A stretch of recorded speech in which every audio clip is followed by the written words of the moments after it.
Huwag mo to skip. May mga sakit na hindi masakit sa umpisa. May mga problema sa katawan na hindi agad nagpaparamdam. At sa Pilipinas, karamihan sa mga ganitong bagay, doon na lang napapansin kapag huli na. Hindi ka nagigising isang araw na may malubhang kondisyon. Hindi ka biglang nagkakasakit. At hindi aksidente ang mga nangyayari sa katawan.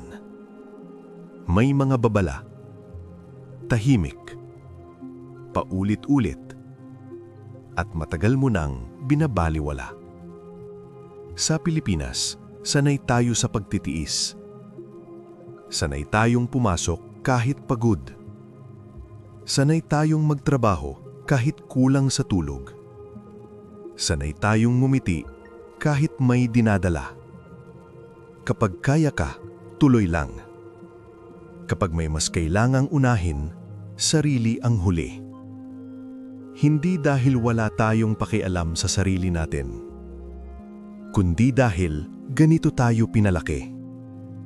Ganito tayo nasanay. Pero may kapalit ang ganitong klase ng buhay. Maraming health problems ng Pilipino ang hindi biglaan. Maraming lifestyle diseases ang dumarating ng tahimik. At karamihan sa mga ito nagsisimula sa mga pakiramdam na ginawa na nating normal. May pagod na normal. Pero may pagod na kahit matulog ka, nandyan pa rin. Gigising ka na parang hindi ka nagpahinga. Maghapon kang mabigat ang pakiramdam. At sasabihin mo na lang, siguro ganito lang talaga. Pero kapag araw-araw na yan, kapag linggo-linggo na yan, hindi na siya simpleng pagod. Maraming preventive health issues ang nagsisimula sa ganitong paraan. Hindi malakas. Hindi dramatic. Tahimik lang. May hilo na minsan lang.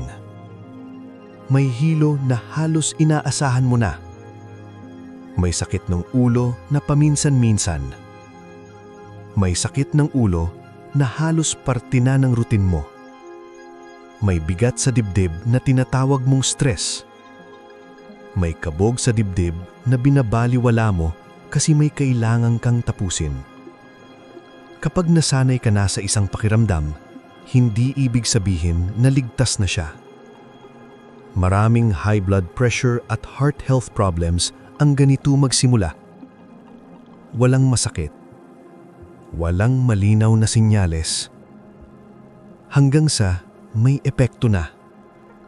Kung iniisip mo ngayon na hindi naman ako ganito, tanungin mo muna ang sarili mo. Kailan ka huling nakaramdam ng totoong pahinga? Kailan ka huling naggising na hindi mabigat ang pakiramdam? Kailan ka huling hindi nagmadali? May mga pagbabago rin na hindi natin agad pinapansin. Mas mabilis kang mainis. Mas konti ang pasensya mo. Mas mabilis kang matagod sa maliliit na bagay. Akala mo ugali lang. Akala mo dahil sa trabaho. Akala mo dahil sa stress. Pero minsan ang katawan mo na ang nag-a-adjust. At kapag hindi mo siya pinapakinggan, mas lalakas lang ang paraan niyang pagsasalita. May isa pang pattern na madalas hindi napapansin ng maraming Pilipino. Tahimik na pag-iwas. Kapag may oras magpahinga, pipiliin mong magtrabaho. Kapag may pagkakataong mag-check, sasabihin mong sa susunod na lang.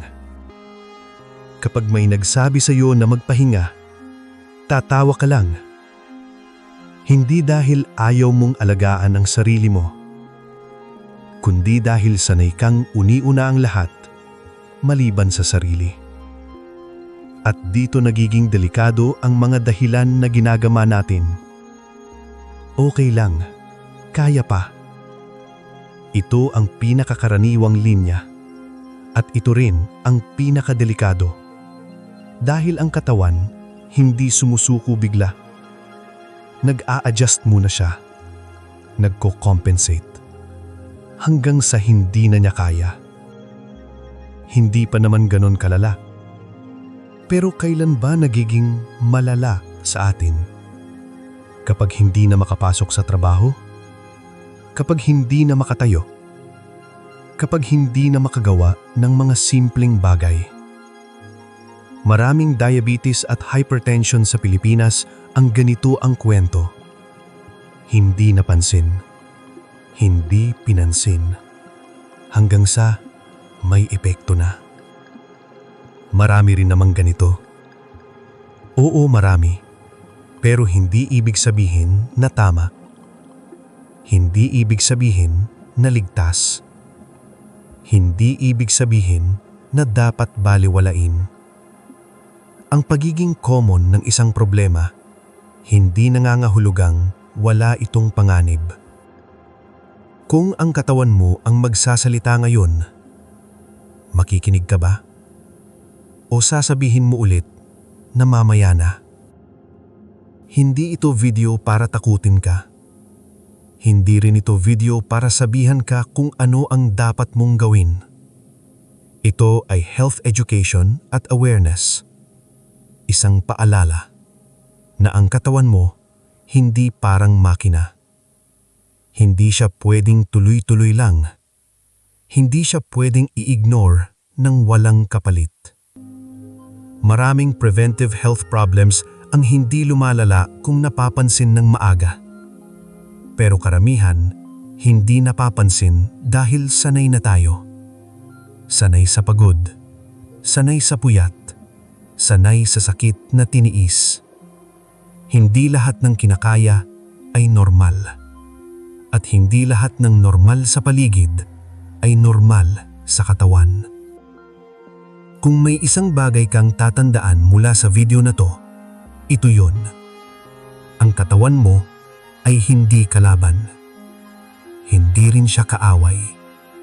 Nagsasalita siya araw-araw sa pagod, sa pakiramdam, sa mga pagbabagong hindi mo pinapansin. Minsan, hindi niya kailangang sumigaw kasi sapat na ang katahimikan. At kapag sanay ka na sa katahimikan, doon nagiging delikado. Marami pang ganitong babala. Marami pang ganitong kwento. Kung gusto mo ng susunod na bahagi, nasa playlist ito, Bago Pa Huli.